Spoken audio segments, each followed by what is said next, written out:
weekend, but starting out a little bit chilly tomorrow morning, 45 degrees around 7 a.m. We warm into the 50s through the 60s and eventually up to around 70 degrees tomorrow afternoon. Even warmer on Sunday. I'll tell you how long it will last in just a few minutes. All right, a good weekend to go fishing. And the Idaho Department of Fish and Game has closed another fishing season because of low returns from the Pacific Ocean, unfortunately. The Fish and Game Commission voted to close the steelhead season on the Clearwater River and its tributaries effective September 29th.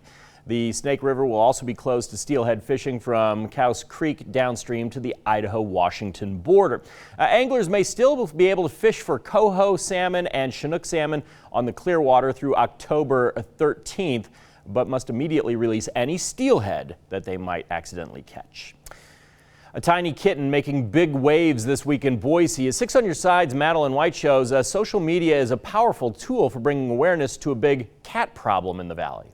To be perfectly honest with you, I'm not even really a cat person, but when I saw a stray Siamese kitten on the side of the Greenbelt yesterday, I just knew I had to do something to try and save its life. Well, as it turns out, I'm not alone. That's exactly how many Idahoans feel who saw my social media post. I was running on the Greenbelt when what I saw stopped me in my tracks. A Siamese kitten with a ruptured eye, appearing only about 3 months old. I tried to get near it, but it scurried into the brushes of the riverbank. I called animal control and they told me I'd need to capture it in a crate or box before they'd take it in. That's when I turned to social media for help, asking, does anybody have experience containing stray animals? 113 shares on Facebook, 55 comments on Nextdoor, and countless private messages later. Idaho's response for little kitty was almost overwhelming. And she's in a little cave and I put some wet and some dry, and I'm trying to get the cage up to the mouth of the cave. A group of crate-toting women reported immediately to the area, saw the kitten, but were unsuccessful in capturing it. Today, the mission continued. And we're going to set the trap here. I'm going to try and make it stable. This live trap is designed for luring animals into safety. And there's a can of food in the back. Emily Sullivan is a volunteer for Happy Jack Cats, a foster home-based cat rescue. This is an unowned cat, most likely. It sounds like it's young, so it was probably born out here. She says stray kittens like this are so common in our area that her group's foster families have no room, even if the kitty is caught. Every single day we are turning away people and referring them to other places, but everybody's full, and it's super sad.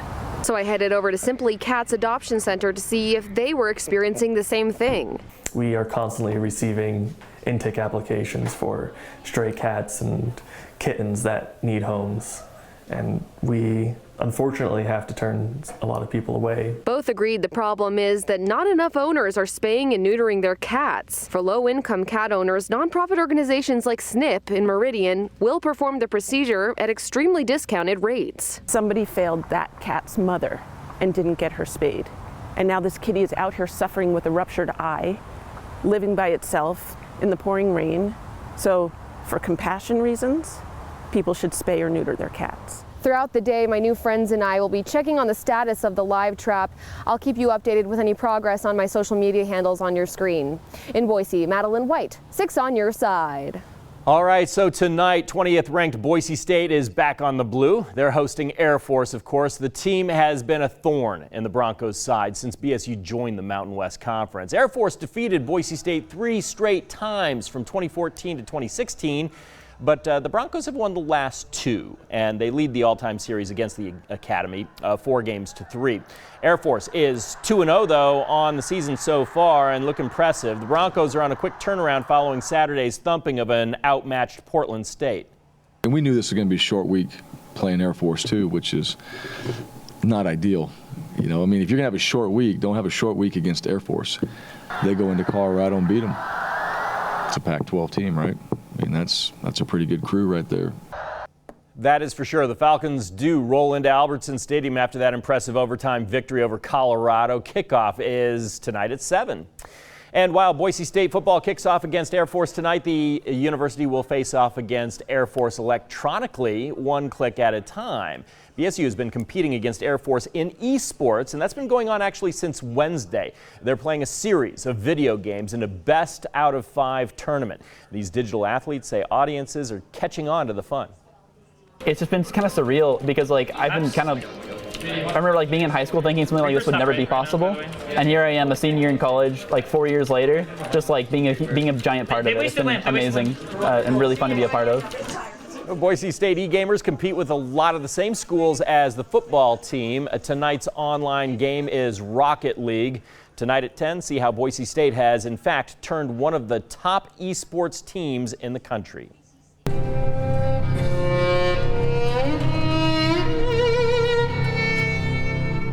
That's a nice sound on a Friday night. The Boise Philharmonic always brings priceless music to the Treasure Valley, but an act on stage this weekend has a pretty high dollar value. Akiko Myers is performing in Boise on a violin worth $16 million. It's all part of the Boise Philharmonic's 60th anniversary celebration, with 2 concerts happening tonight at NNU and tomorrow at the Morrison Center. I'm working with a Picasso or a Monet. It is so beautiful, and it projects like none other, and it has overtones that are just spine-tingling. The Guarneri violin is worth so much money because it's 273 years old and of course has that beautiful sound. After the violin sold for the $16 million price tag, the owner anonymously donated the instrument to Myers because it needs to be played by an expert. It's on loan to her for the rest of her life. Still ahead on 6 on Your Side, a family business that started with a gift. The husband and wife team behind this made in Idaho biz. And skies are clearing. That will lead to sunshine for your Sunday and warming temperatures. I'll tell you how warm and a look at the BSU football forecast coming up next. 6 on Your Side at 5 continues now. If you make your wife a gift, it might turn into a business. You never know. Frankie Katafias explains how one local man turned a kind gesture into a family-owned and operated business in today's Made in Idaho. A Meridian man made his wife a chair, but not just any chair. It was an Idaho chair, and it looks exactly how it sounds. The finished product was eventually shared on social media, and soon people were requesting a custom piece of their own. Today, I'm introducing you to our Woodworks. If you want to do something, you can. We have a rule in our house that you cannot say the word can't. That's a bad word at our house. This can-do mentality is the reason Ashley and DJ Rupert turned a passion project into a business. It's called Our Woodworks. We started about 2 months ago or so. Originally started with like an Idaho chair. And made for me. Yeah, and which you don't have. Right? Yeah, we had to sell it. Yeah.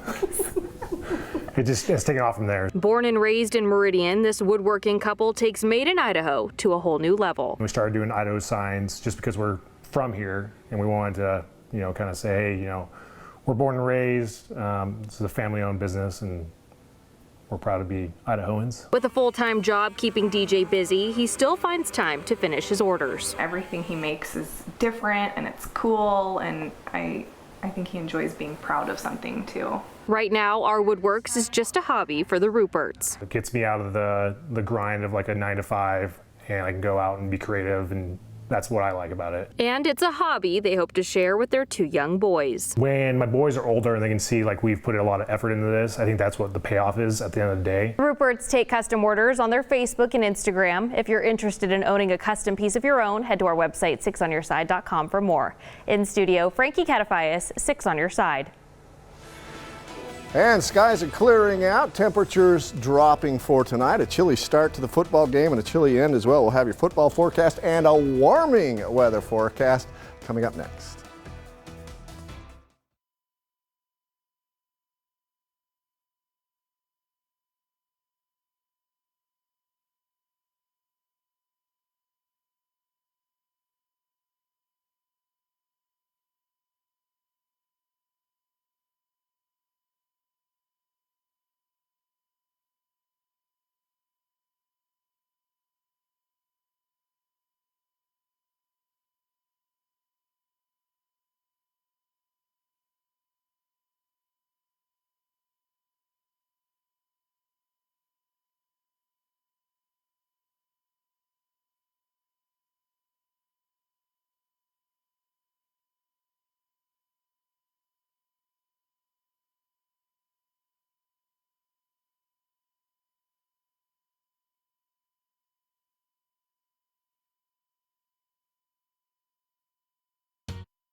Steve Liebenthal with the On Your Side forecast.